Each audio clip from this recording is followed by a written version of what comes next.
नमस्कार दोस्तों, मैं हूं केशव त्यागी और स्वागत है आप सभी का मेरे YouTube चैनल के टी स्टडी पॉइंट की एक और फ्रेश वीडियो में। दोस्तों, इस वीडियो में आपको बताऊंगा सामान्य विज्ञान के टॉपिक सजीव एवं निर्जीव से कुछ महत्वपूर्ण प्रश्न जो आपको प्रतियोगी परीक्षाओं में मिल सकते हैं, और साथ ही साथ व्याख्यान करता जाऊंगा जिससे आपको समझ में भी आ जाए कि निर्जीव और सजीव में क्या है, क्या अंतर है या इनके बारे में क्या है प्रश्न के अकॉर्डिंग। तो चलिए शुरू करते हैं।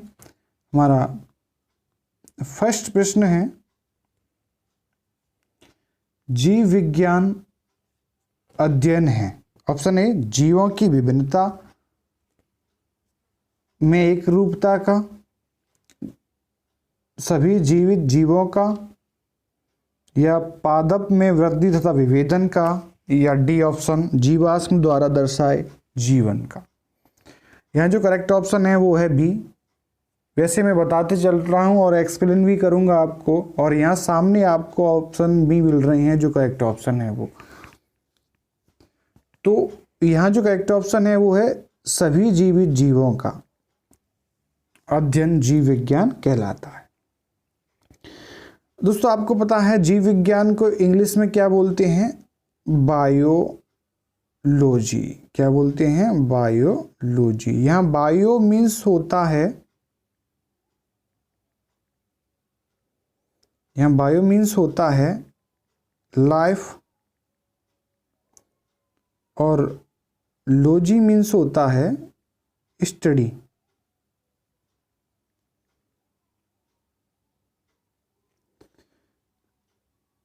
लाइफ हम कहते हैं सजीव को, और स्टडी का अर्थ होता है, आपको पता है, अध्ययन। क्या होता है? अध्ययन। यानी कि सजीवों का अध्ययन हम विज्ञान की जिस शाखा में करते हैं वो कहलाती है जीव विज्ञान या स्टडी ऑफ लाइफ, बायोलॉजी। तो करेक्ट ऑप्शन हुआ बी, जीवित सभी जीवों का अध्ययन हम जीव विज्ञान में करते हैं। अगला प्रश्न है, जीव विज्ञान या बायोलॉजी शब्द किसने दिया? तो ये शब्द दिया था लेमार्क तथा उनके साथी ट्रेविरेनस ने। तो करेक्ट ऑप्शन हुआ बी। अगला प्रश्न है, जीव विज्ञान का जनक है? ए, क्यूवियर, ऑप्शन बी अरस्तु, सी लेमार्क, और डी थियोफैक्स्टस। तो यहाँ जो करेक्ट ऑप्शन है वो है अरस्तु, यानी कि फादर ऑफ बायोलॉजी, या कह सकते हैं हम जीव विज्ञान के पितामह। किसको? अरस्तु को। अरस्तु कौन है? Father of biology. अगला प्रश्न है, निम्न में से कौन सी सजीवों की विशेषता है? ए, वे प्रजनन करते हैं। सजीवों की विशेषता देखनी है आपको। वे प्रजनन करते हैं। यस, सजीव प्रजनन करते हैं। सजीव प्रजनन के माध्यम से ही अपनी संतति उत्पन्न करते हैं, और संतति के माध्यम से ही वह अपनी पीढ़ी को, अस्तित्व को बनाए रखते हैं। तो हम कह सकते हैं सजीव प्रजनन करते हैं। और अगर निर्जीवों की बात करें तो निर्जीवों में प्रजनन की क्रिया नहीं होती, सजीवों में होती है। और दूसरा ऑप्शन है, वे ऊर्जा उपार्जित करते हैं। सजीव ऊर्जा उपार्जित करते हैं। क्या करते हैं? ऊर्जा उपार्जित करते हैं। निर्जीव नहीं करते, या करते हैं तो अन्य प्रकार की होती है। वो डिटेल में हम जब क्लास पढ़ेंगे तब बताएंगे। जैसे कि चलो थोड़ा सा आपको आइडिया दे देता हूँ। जैसे अपन, हमारे पास, हम जिस रूम में पढ़ रहे हैं वहाँ विद्युत जल रही है, प्रकाश, तो वहाँ वो बल्ब है या ट्यूबलाइट है, वो क्या कर रही है? वो आपको विद्युत ऊर्जा को कन्वर्ट कर रही है प्रकाश ऊर्जा में, है ना। तो उसको अपन ऊर्जा उपार्जित कर भी सकते, बोल भी सकते हैं, और नहीं भी बोल सकते। तो हम मोटा मोटा कहेंगे ये सजीवों का ही लक्षण है, निर्जीवों का नहीं है। ऑप्शन सी, वे उद्दीपन के प्रति प्रतिक्रिया करते हैं। ये सजीव करते हैं लेकिन निर्जीव नहीं करते। जैसे कि उद्दीपन, बाह्य उद्दीपन होता है, उसके प्रति जो सजीव होते हैं वो प्रतिक्रिया करते हैं। जैसे कि हम, या मनुष्य ही, कि एग्जाम्पल दे लेते हैं, अगर हम जलते हैं और हमारे रास्ते चल रहे हैं हम पैदल और हमारे पैर के नीचे कांटा लग जाए तो हमारा ध्यान भले ही कहीं और हो, हमारा माइंड तुरंत आदेश देता है कि पैर को हटाओ वहाँ से, वहाँ कुछ चुभ रहा है ना।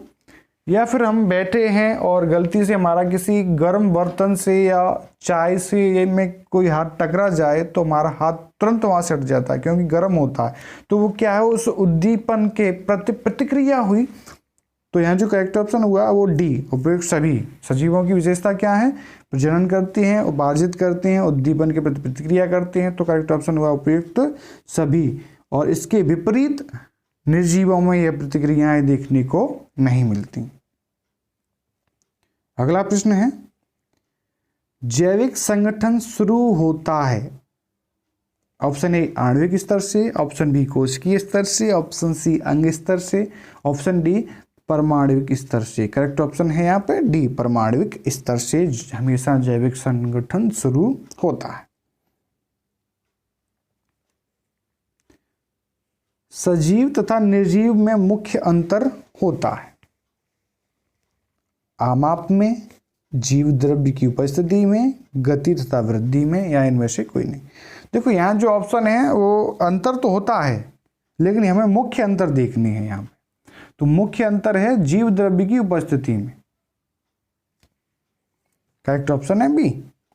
देखो आमाप भी की बात करें तो अंतर तो है लेकिन आमाप मुख्य अंतर नहीं है, क्योंकि सजीवों का भी आमाप यानी कि साइज की बात कर रहे हैं हम, सजीवों का भी आमाप होता है और निर्जीवों का भी कुछ ना कुछ आमाप होता है।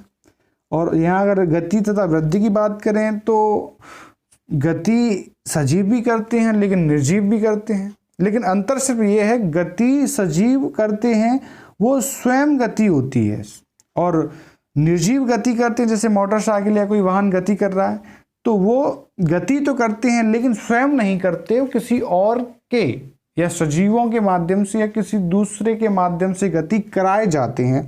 तो वाहन या मोटरसाइकिल या अन्य कोई प्रकार का वाहन गति कर रहा है लेकिन उसे स्वयं नहीं कर रहा, उसे करवाई जा रही है। ऐसा तो नहीं कि मोटरसाइकिल या कोई अन्य वाहन खड़ा है और उसके दिमाग में आ गई अब काफ़ी टाइम से खड़े हैं तो चलो चलते घूम के आए और अपने आप वो वाहन जा रहा है अकेला बिना किसी ड्राइवर के। ऐसा तो नहीं होता, नहीं होता ना।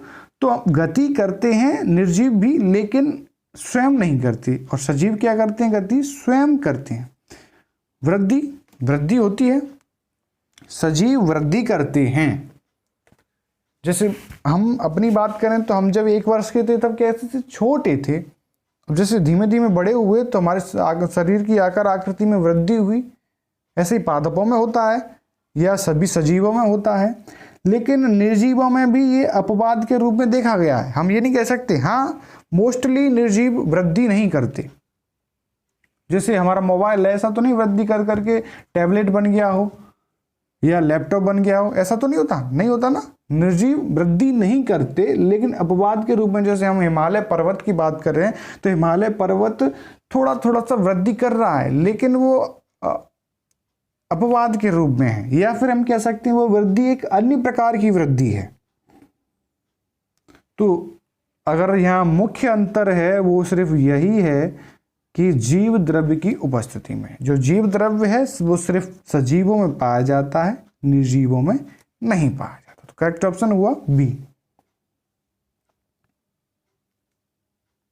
अगला प्रश्न है, जीवन का भौतिक आधार है ऑप्शन ए जीव द्रव्य, ऑप्शन बी भोजन, ऑप्शन सी कोशिका, ऑप्शन डी केंद्रक। तो यहां जो जीवन का मुख्य आधार है वो है भोजन। अगला प्रश्न है, निम्न में से कौन सजीवों का एक अनन्य लक्षण है?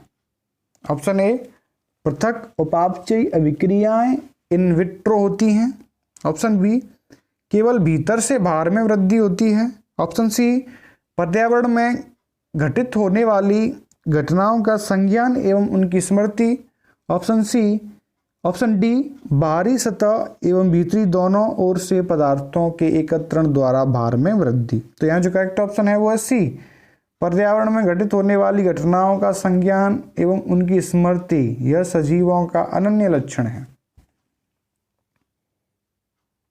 अगला प्रश्न है, पौधे जंतुओं से भिन्न हैं। पौधे जंतुओं से भिन्न हैं किस प्रकार? कोशिका कला से होने से, स्वपोषी होने में, या सी गति अनुपस्थित होने में, स्थानीय गति में अनुपस्थिति में, किस प्रकार से भिन्न है?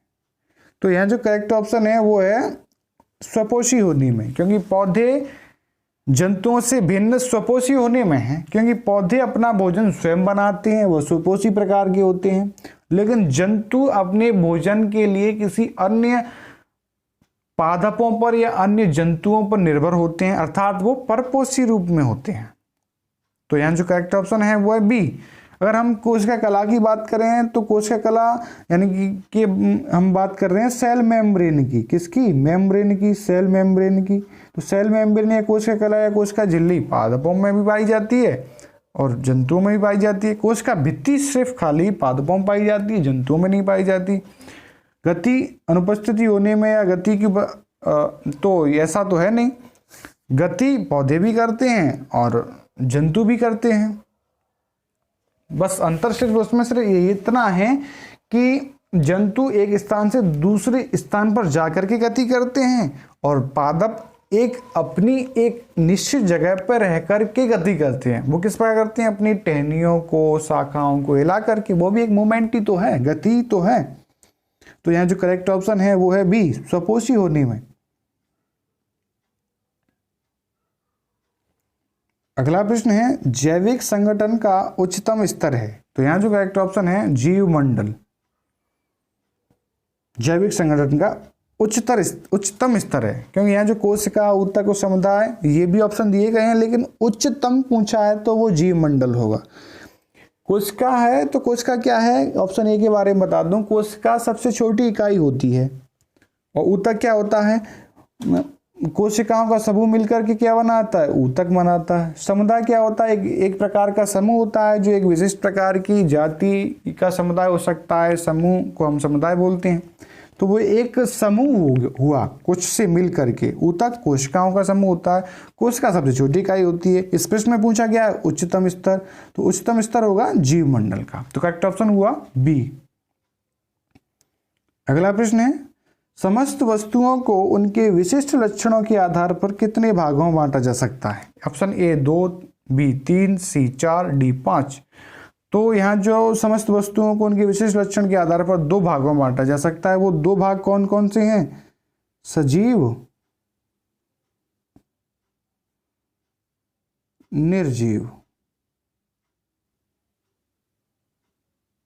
लिविंग और नॉन लिविंग। ये थे दोस्तों आज के कुछ मोस्ट इंपॉर्टेंट प्रश्न जो आपको इस वीडियो में मैंने दिए। अगर दोस्तों आपको अच्छे लगे हों प्रश्न तो इस चैनल को सब्सक्राइब करें। जय हिंद, जय भारत, वंदे मातरम। दोस्तों कल इसी टाइम शाम को 6 बजे मिलते हैं, क्योंकि साइंस की सभी क्लासेज, सभी प्रश्नोत्तरी की क्लासेस आपको पर डे शाम को 6 बजे मिलती हैं। तो जय हिंद, जय भारत, एक बार फिर वंदे मातरम।